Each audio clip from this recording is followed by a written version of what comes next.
Երբ որ ես նոր էի սկսում ուրոլոգիա, վաղ մինիմալ նորման սպերմատոզոիդների սպերմոգրամայի մեջ 60 միլիոնից պակաս չպետք է լիներ։ Գիտեք, վերջի 10, նույնիսկ 20 տարվա մեջ իջել է 20 միլիոն։ Այսինքն փոփոխություն կա եւ համապատասխան նաեւ այն հիվանդությունները, որը դրան շեղում են բերում։ Մենք կարող ենք, մի քիչ հեռանալով իհարկե մեր թեմայից, կարող ենք դրանից եզրակացնել, որ տղամարդու պտղաբերական վերարտադրողական ֆունկցիան գնալով ավելի վատթարանում է։ Հաշվի առնելով, որ ԱՀԿ-ն գնալով ցուցանիշները իջեցնում է նորմատիվային։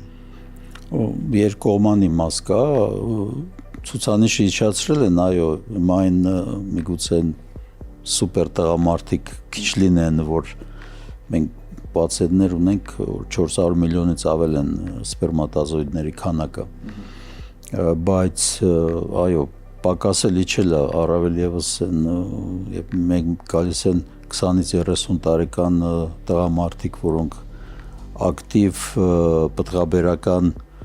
տարիքում պիտի լինեն եւ տեսնում ես նույնիսկ մի քանի միլիոնի չի հասնում սպերմատոզոիդները, իջացրել են ցուցանիշը, բայց դա չեն իջացրել նրանից, որ պակասել են, այլ հետազոտություններ ցույց են տալիս, որ 20 միլիոնից ավել ակտիվ շարժվող սպերմատոզոիդները կարող են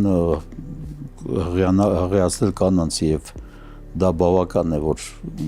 աշխատի այդ համակարգը։ Կարևոր որակյալ լինի։ Այո։